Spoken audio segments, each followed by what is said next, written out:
Hello and welcome to another episode of R&R's Ask the Expert. I'm Kayla McGowan, Editor-in-Chief, and today we're tackling large loss expertise on contents. And who better than to be joined by the Blue Kangaroo Packoutz team? I'm joined by Michael Case, Director of Operations, David Gavilanes, Training and Development Manager, John Current, Product Manager, and Tyler Hawkins, owner of Blue Kangaroo Packoutz of the Front Range. Welcome, gentlemen. Thanks for having us. Thank you. Yes, thank you guys. It's always a pleasure to have you guys back on and tackle some burning topics here in the content space, especially when it comes to large loss and contents. So first and foremost, I'm going to toss this one up to David. How do you define a large loss in the context of contents restoration, and what and how does it differentiate from regular claims work that we see every day? So typically on, say, residential losses, you see large loss adjusters get involved at the $100,000 threshold. But when it comes to commercial losses, it can be different. Say we're doing a multi-family residence where, the bill for each apartment unit could be $9,000, $15,000. Well, you multiply that by X number of units, and then you're easily into large loss territory. On the commercial side, Tyler and John have a ton of experience there. Those numbers can exceed 100,000 and into the seven digits pretty quickly, depending on what has occurred. Yeah, and I would say to Tyler and John, to your point, David, I think sometimes when we use the word large loss, people automatically think it's commercial. But, there's residential claims that actually end up being large loss, right? John, if you want to take this and then Tyler add on, but I think it's important to understand that the magnitude of the project is what makes it a large loss, correct? Oh yeah, absolutely. Residential losses, especially large 6,000 square foot homes and up, the complexity of that is you're dealing with the emotional attachment to all of that content. It's not just, the commercial side. You're dealing with a standard chair in a classroom, right? Or a desk or a table or something to that effect. No, you're dealing with grandma's china and grandma's china in this space and in this room and in this room and in this room, right? So the value of that content and the attachment to it, it's really complex. And so when we're trying to handle that with care, it takes a little bit extra on our team to be able to handle those residential large losses. You're calling in our highly trained professional technicians to come in and handle those loss items. And we're compiling a non-salvage list for them, and that can be complex. They're really concerned that they're going to get their money's worth out of the content that they lost, and so that's critical. And getting that right and setting clear expectations with a homeowner, that's what really gets you to success. Tyler, anything to add there? No, I think it comes down to the complexity of the loss, as John said. It could be a residential job, in addition to a commercial job. I also think on a commercial job, sometimes you might have a huge loss, but if there's multiple tenants or multiple units, the complexity kind of turns that claim into what I consider a large loss. Yeah, well said. I really wanted to focus on that because I think sometimes when we use that word or hear that word, it means something different depending on who you're talking to. And, it's not just commercial, right? It could be a residential home, 6,000 square feet. It could be a hoarding situation that happened to have a loss, right? Like there's layers to this. And I think it's really important to understand that complexity has a huge part in making it a large loss. So Michael, I have a question for you now because you are the overseer, if you will, right? The director of ops. What are the first 48 hours like after a large loss is reported to you guys, and how do you guys handle that response? In talking with Tyler and John and some of our other franchisees, they'll tell you those first 48 hours can be chaos, right? You're coming in, the loss has just occurred. You've got to mobilize. You've got to stabilize the situation. You've got to develop the game plan, assess the risks, develop a safety plan. Where are the hazards? I kind of use the analogy taken from one of my previous lives in the EMS world, right? You've got to triage the scene. You know, what is beyond help? What are the critical things you have to address now? Right? The emergent situation. What are the ones that may not be critical, but they're there and they've got to be addressed fairly quickly. And then the ones you can put aside for a day or two. That's very interesting because I think you hit on something very critical there, the triage, right? I think a lot of times that's left out. It's a very crucial part of what we do, not just in content, but every day. There's things that you can handle right away, there's things that you can't handle, there's things that hey, we might as well not even touch this. We can't help the situation for these particular items or what have you. So yeah, I like the word triage. It does definitely say exactly what we do. We're not just there to help, we're actually there to assess and compartmentalize the entire project. So, I think this is a good question for all of you guys, about scaling your team, the equipment that's needed, the logistics. I know, Michael, this might kind of fall in your wheelhouse a little bit more, but David, I also think that this is something that you guys probably focus on in your training. How do you guys scale your teams and equipment and the logistics for these types of jobs, especially when you're handling, more than 100 items, maybe up into 1,000 items or more? How do you guys handle that? We were having this conversation earlier. We're prepping today, and Tyler made a very good point, which is you can't prep for this on the day of. And in training, we do talk about needing to scale, and we talk about the eventuality of a large project. You get into this business for those opportunities, and you look forward to it. And with that, it's ready, aim, shoot, right? You don't want to be fire, ready, aim. So that's something we talk about a lot. And with that goes, do you have your sub-trade set up? Is capital for a larger project available to you somewhere? So these are all things that we want our franchisees to always be cognizant of, because that call can come at any time. And, like I said, Tyler and John have been called into these situations multiple times. Michael, anything to add there? One of the benefits of having a big network like we do is you're not going at this alone, right? When you go to mobilize and scale your equipment, we actually have the ability to take advantage of 73 different franchisees in 38 states, right? So, while an individual franchisee may look at a large loss and go, wow, this is so complex. Do I have the expertise and the staff to deal with this? Pick up the phone, get a hold of either a corporate office or one of your fellow franchisees, and you've got the cavalry there. So it's available. That's one of the benefits of having a large network like we have. Yeah, and I think John and Tyler get to see that a lot too, right? Because they're kind of in the thick of things and they're able to lean on people who are nationwide, headed by you, Michael, David, and the rest of the team. I think that's extremely important, and it's probably actually scored you guys the opportunity to work on bigger projects because of your network. So, John, Tyler, you want to expand on that a little bit more? Sure. Yeah. So, we are able to accomplish goals in-house and state, and we'll mobilize just about anywhere. So having the logistics set in place, preparedness is so key here at our location. We have storage containers at our disposal. We've got trailers galore, trucks, all the things that are required to get content out. But then we've got the state-of-the-art restoration facility. So we're able to process content fast. We use ultrasonic cleaning, which is to our advantage. And we also can do that offsite. So we have that capability as well. And so being able to prepare those pieces of equipment, be ready to mobilize at a moment's notice is so huge. I know at our location, we mentioned triage earlier. Being on site is the first step.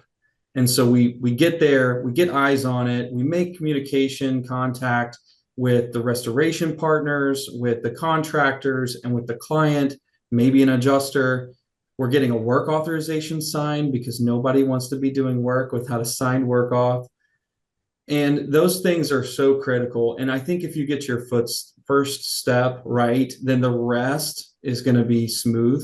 You have to be flexible. You have to be really available to change at a moment's notice when a contractor's scope changes. So having skilled labor pools in different states is something that you may have to have. Certainly, that's something that we've got in our back pocket, and so that's critical. You got to be able to adapt, but knowing what you can do day one, getting that secured, setting clear expectation, then you can establish the scope from there. Awesome. Yeah, I think you guys all have kind of echoed the same, preparedness, the way you train, the way you guys have, your SOPs written, the communication. Tyler, anything else to add to what these gentlemen have already said? No, I think going back to what Mike said, leaning on the network is key. I've leaned on other Blue Kangaroo franchise owners to help me answer questions, help me with staffing and support, and vice versa. I've been able to do the same. So we've got a large network. So oftentimes you walk into a large loss and your head's spinning. You're trying to figure out what's going on, what the first step is, and having a network you can step back or lean on is a big help.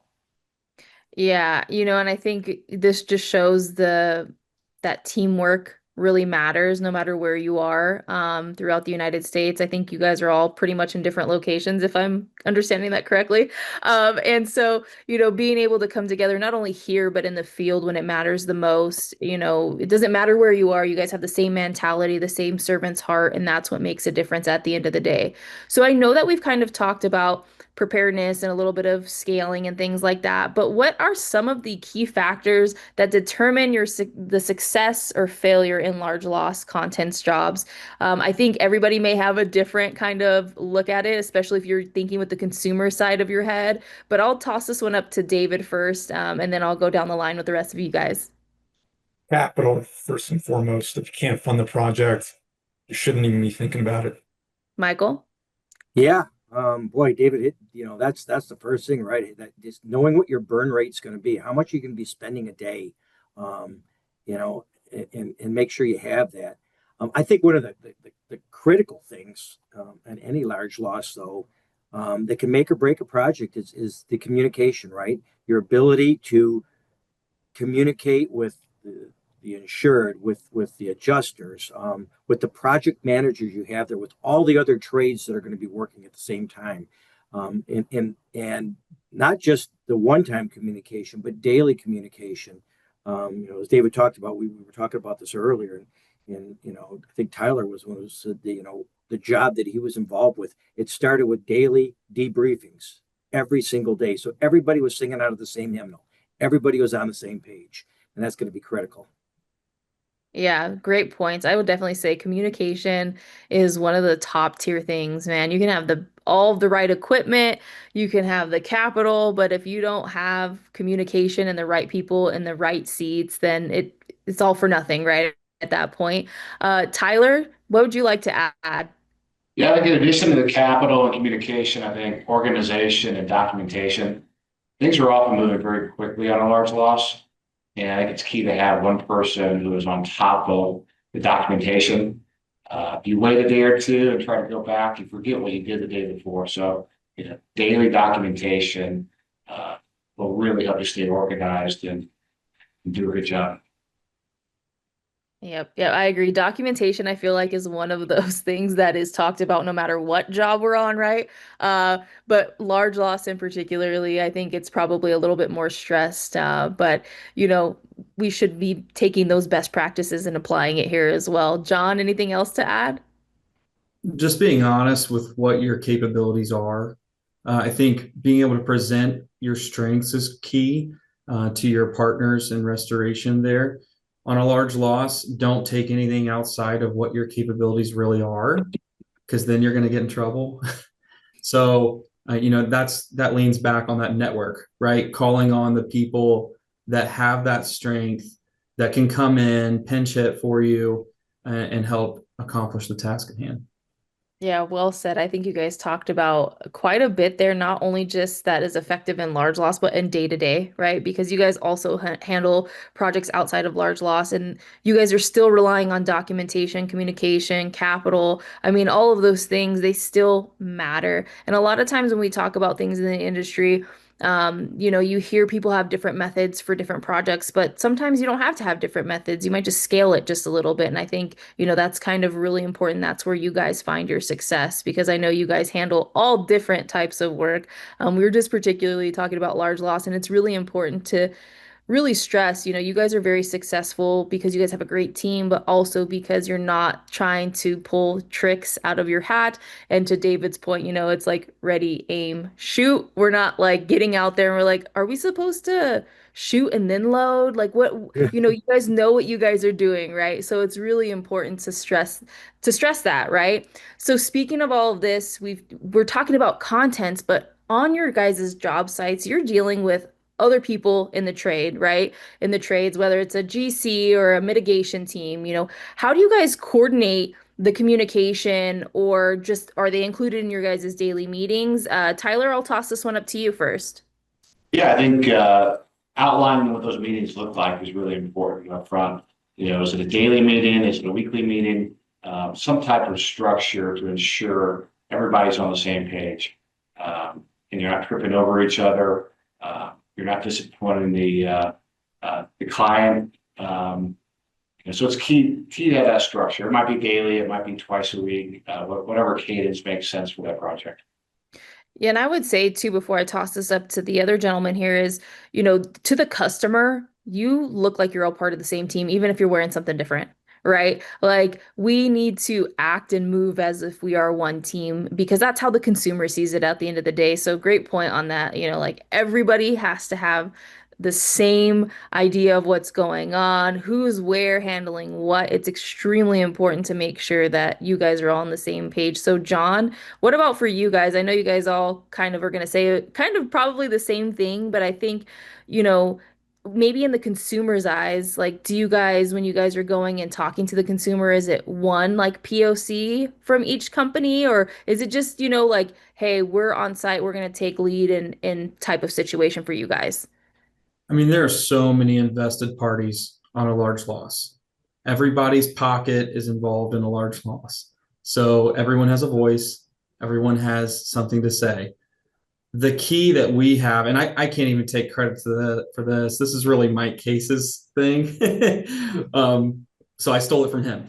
But it's a spreadsheet that communicates to everybody what our pack out progress is. And that's such a critical piece to what we do here in our process in communicating with all those invested parties. You can track the progress, you can see what we're doing. There's less miscommunication, less misunderstanding because we're all on the same sheet of music. We're all talking the same language. So that was critical for us when we started implementing that sort of thing. And then the follow-up email threads, we do that as well. Yeah, and I would definitely say no stealing involved if it's a proven method, right? It's just a standard, if you will. Maybe it's a Blue Kangaroo Packoutz standard that you guys have set. So Michael, since John kind of mentioned that, can you kind of talk about that a little bit and the importance that it serves when dealing with the other vendors on the site for you guys? Yeah, I mean, everybody wants everything now, right? And the reality of it is you're not going to have everything now. But we want to make sure that everybody gets what they need now. And by using a project management flow chart or Gantt chart, if you will, um, I can easily look and see, okay, I see Blue Kangaroo, the contents team, are going to be working in apartment one from this date to this date. And then this date, they're starting apartment two. And this date, they're starting apartment three. And on this date, they're already packing back apartment one, but starting four. But I can see that easily so that I'm not going to be finding John or Tyler on a job and saying, hey, I need you to pack out, apartment six. We'd love to do that for you, and we will. And if you look at the chart, we got it scheduled for this day. Everybody, again, John said, they're singing from the same sheet of music. Everybody knows what's going on. Prevents miscommunication, and it also prevents people from trying to leapfrog over each other to get what they think they want first. Well, it serves a purpose of not just communication and understanding, it also helps people set expectations, right? Absolutely.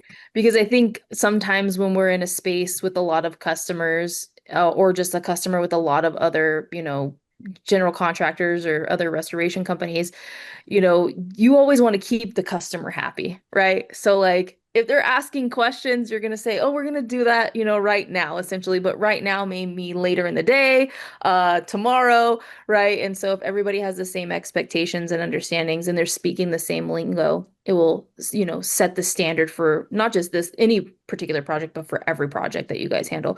David, anything else to kind of add there? I know since you handle a lot of development and training, this is some of the stuff that is probably utilized, right? So when they are out in the field, they're able to understand it, maybe take lead. Because I know sometimes when we go to a project and there's a lot of cooks in the kitchen, if you will, it's like who takes lead, right? Yeah. So day one, I think the advice I'd give to anyone is expect the scope to change. It's just, from the get-go. And I always say, being on a large loss project is a bit like building the track as the train is moving. So on complicated projects where, the mitigation company is in section A, and then on a dime, they can say, you know what, that's not the priority right now. Let's move to section C. But to get there, we need your team to come pack it out. So a lot of that happens on larger complex projects. And the best thing you can do is just expect it to happen. Yeah, and I think it was maybe John that mentioned like having like the flexibility or remaining fluid when those things do happen. And the cool thing with the sheet that we've just been discussing is you can go in there and update that, right? It's instantaneous. I'm sure it's a live document so that everybody, if they were to open it, it'd be live time. They would know what the update is. And then that's something you could follow up at the end of the day, right? We talked about documentation and the importance of documentation. If there were a change, that would also be in that email chain at the end of the day. Hey, this is what we completed. Some things changed. This is what we're planning on tackling tomorrow, right?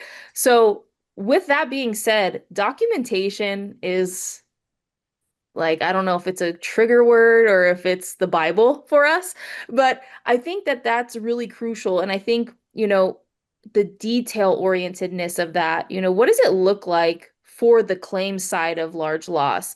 I think we talk about documentation in a variety of levels, but how detailed does the documentation need to be for large losses and the claims process? David? I'm passing the puck on this one because I know that Tyler is on a project that's multi-year project and documentation on that one is extensive. So Tyler, can you take this one? Yeah, it's really important. I mean, questions pop up all the time on large losses on what happened 6 months ago, a year ago, and without that documentation, it's impossible to answer those questions. It's particularly important on our side of the business when we go to pack things back or deliver things back, knowing exactly where things belong, where they came from. So I can't stress enough, detailed documentation on a daily basis, photos of your team, photos of the space that you're working in. It really helps as the project moves along and comes to a close, tie everything together. And I would say too, with contents and large loss, it's not just sometimes three pictures. It could be three pictures plus four more pictures when you've moved the contents or when you've packed the contents, right? So the documentation in contents and large loss is different from your regular insurance documentation, if you will. And I think that's something that's really important because, we kind of hear questions like, well, what's the standard amount of photos you should take per job, right? And I think this is a great opportunity to talk about, we're not just talking about the loss at hand, we're talking about, inventorying these contents, packing these contents, moving these contents, taking care of these contents, and then doing the reverse, right? So there's documentation for all of those steps. It's not just, hey, these are the things we've packed out and this is what we're going to work on. And then there's nothing again until it gets back. That's not how it works. And so the amount of detail that you guys have to have is immense. It's a timely process. And, I respect that. I'm not definitely not in the field doing that. So just even talking about it, it's like, wow, that's a lot of touch points for you guys. It's extremely important to understand that documentation is actually an art in our industry. You have to do it right. And to your point, Tyler, like 6 months, year, I've heard of jobs 3 years. like not just because of the process, but maybe there was undiscovered damages or contents that were affected, right? So you guys see a very unique array of projects. John, do you have anything to add?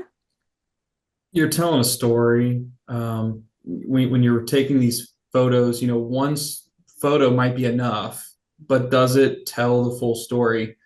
I gave David an example recently of a photograph we had come across in our job costing. We were trying to prove the use of PPE, but if that PPE is not being worn right, I can't use that photo.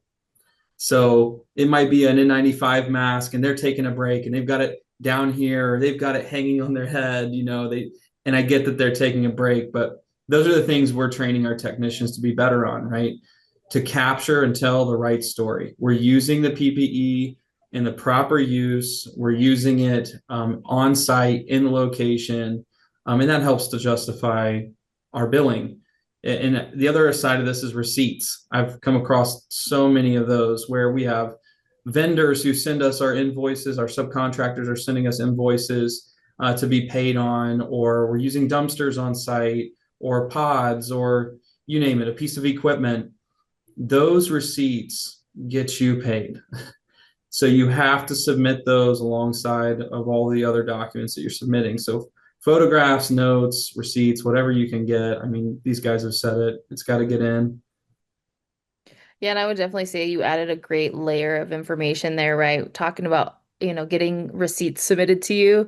Like that's really important. So take care of those too, because I've heard that oftentimes where people hadn't submitted or maybe hung on to those receipts and then they ultimately lose out on that opportunity to get paid for that specific work. So it's extremely important. And, you talking about a real life scenario, I think there's a lot that people could actually learn from.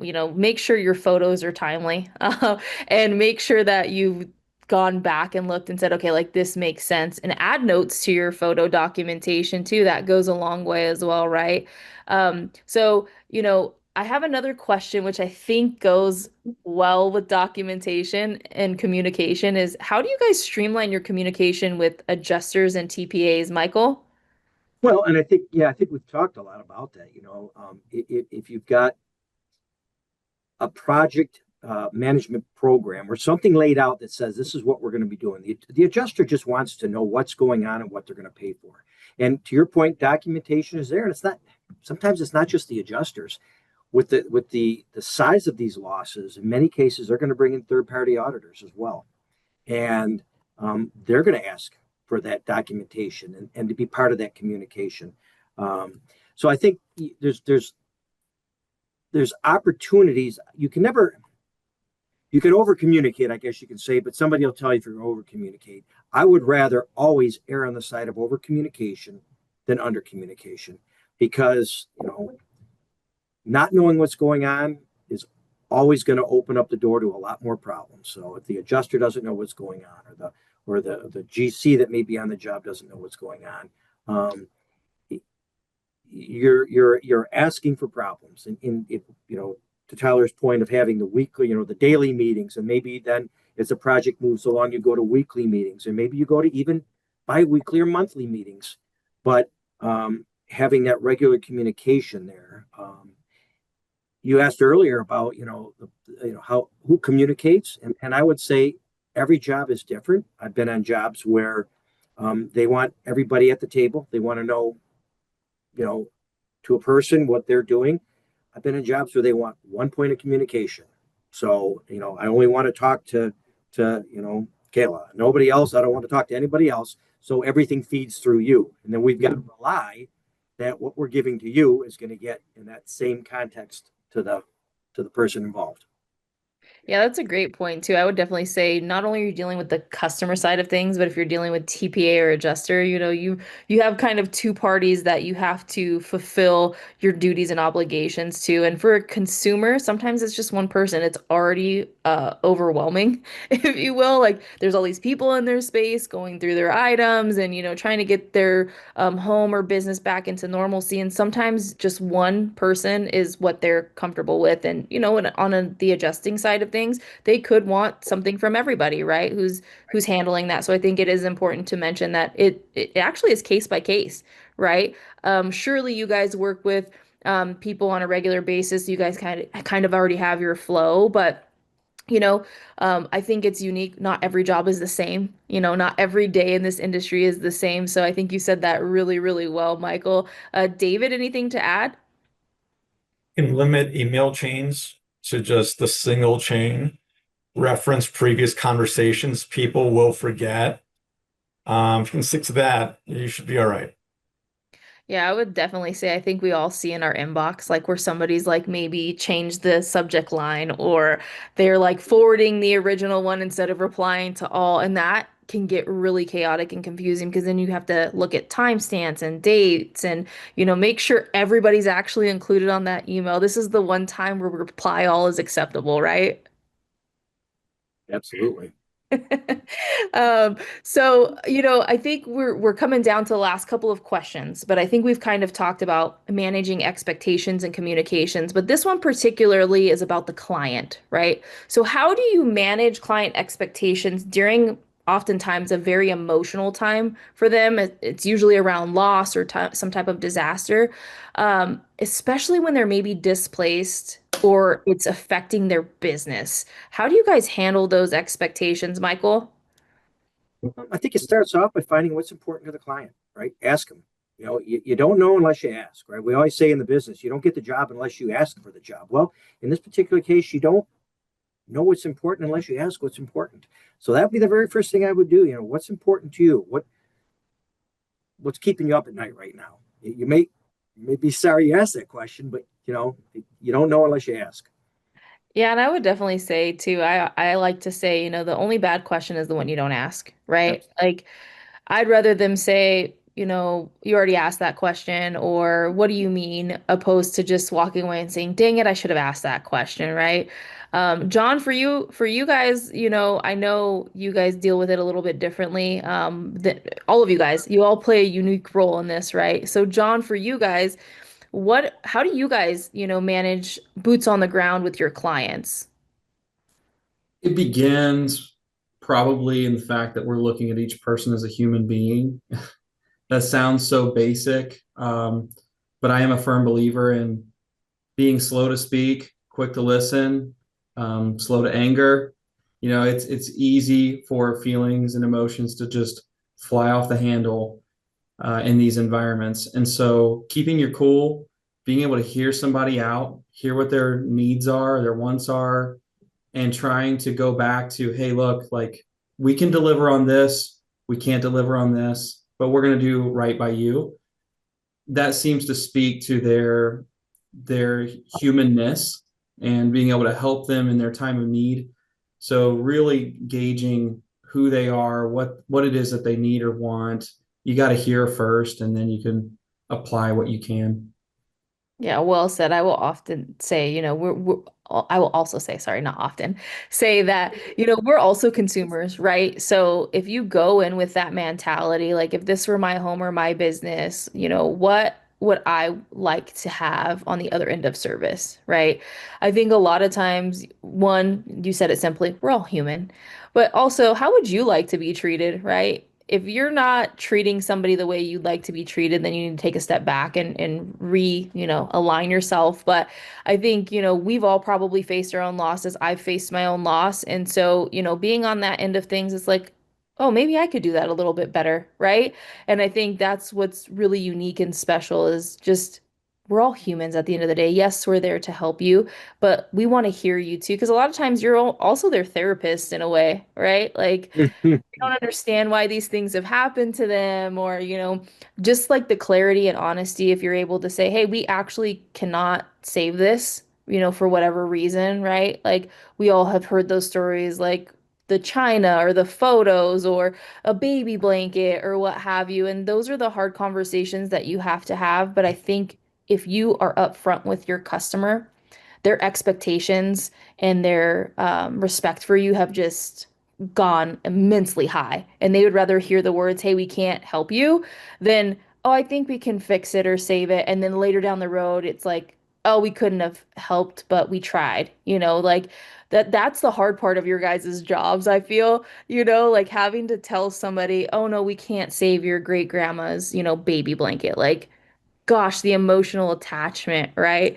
Tyler, any additions?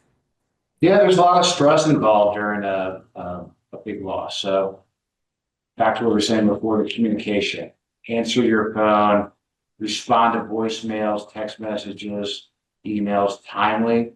I think when you don't communicate or respond, the stress builds, and that could be the client, customer, that could be another contractor, it could be the insurance company. There's a lot of pressure on all the parties involved. So your willingness to respond timely, I think, allows you to stand out and really relieve some of that stress. Yeah, well said. I definitely think these are all great points. And I didn't even think about that point, Tyler, of the multiple people and touch points that you have, whether it's, other trades on the job as well. Then you have the adjuster, maybe the TPA, the customer.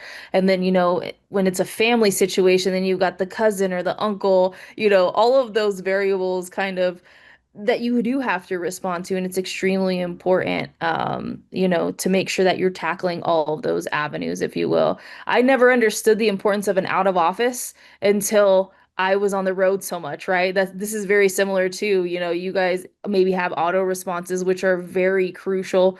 Like, hey, we're busy. We'll get back to you in the next 1 to 2 hours or whatever the case may be. At least the customer receives something back and it gives them that peace of mind to say, okay, they received it. They're going to reach out to me. The ball's in their court, which is really important that we utilize that type of stuff, right? So last question, I'm tossing this one up to David because I think, this is your wheelhouse, but, training and development is extremely important. So how do you guys train and upskill your team to handle these highly sensitive or valuable items during chaotic losses? And I want to take this in multiple avenues here, right? Like, one, you're setting them up for success when they go through their new training, right? So I want to start from there and we'll move on to the next elements down the line. But from your seat, David, how do you prepare and train your guys' teams that are coming in to go out into the field? And that's an answer I give a lot. So if say it's a large loss where um, it's a factory that creates molds. This is something that one of our franchisees locally dealt with not that long ago. Um, in that scenario, what we did was we took a mold, brought it back, and try to figure out how do we clean it and how long does it take. And then from there, you're establishing a baseline of project timeline. And then you're going to know what to charge from that point and train your employees to, follow those guidelines. So on a situation like that, you slow it down, you take a piece of it, you figure out your success factor and you try to replicate it fortunately with inventory systems and the one we utilize, you can pretty much get someone up to speed on that in about 20 minutes. So ahead of a project, if say, we've got, two project leads normally and, 3 to 5 support staff normally. Well, if each one can just become a project lead and scale down and add 2 temps to each person, then you're truly scaling. And then assign responsibilities for, packers and movers and inventory specialists. If you do that and you have a person on site that can direct, then, you should be all right. Yeah, I was definitely going to say you perfect and then multiply and you can streamline, right? That's the really the mentality here, right? And I think the example you gave of the mold situation is really great because not only did you save your guys' selves a lot of time, headache, and heartache and potential, you were able to go back and say, hey, this is what we found and this is what we have to do. So you can actually explain it to the customer, and really, break it down for them so they have peace of mind too, right? It's setting your team up for success, not failure, if you will. Yeah, no, to that, it goes back to the ready, aim, fire. If you can give yourself every opportunity to succeed, and you do that by slowing it down. No one needs an answer today or tomorrow. Let them understand, your process and give yourself the opportunity to have that time and to get back what the answers they need. Yeah, and I will definitely say too, it's acceptable to slow down, right? I think a lot of times when people look at our industry, they think it's fast and in a hurry, but sometimes you have to slow down, and it's okay to do that to really set expectations, but not only set expectations, but again, kind of tell the team or the customer that you're working with, like, hey, if you want this done right, it takes time, right? It's what is that saying? Good things happen in time, or whatever the case may be. Take the time, slow it down, and then be able to perfect that and make the project be successful, right? Michael, anything to add for this question? Well, I think just if we're talking about not just the training, but that the customer side of it, of they want some assurances that we are going to handle their valuable items or their sensitive items or their whatever they are, it's important to them. We're going to handle them the right way. And we need to, I think you talked about it earlier, we need to be honest with them. We need to let them know what we're going to do. But we need to give them some type of reassurance that it's going to be okay. And that may simply, sometimes it's just a conversation. Sometimes it really comes down to come to our warehouse. We're not afraid to show you what we got going on behind the curtain. Come to a warehouse and we'll show you what we're doing and where we're storing your stuff. And I've had customers, big and small, lost customers that just wanted to see where their stuff went. And they may never even look in a vault, but they walk into our warehouses and they see the crews at work, they see the cleanliness, they see the organization, and you know what that tells them? My stuff's safe. It's going to be okay, and I'm going to get it back okay. And that's all it takes. I was definitely going to say that can also really slow down the chaos, Oh, right? absolutely.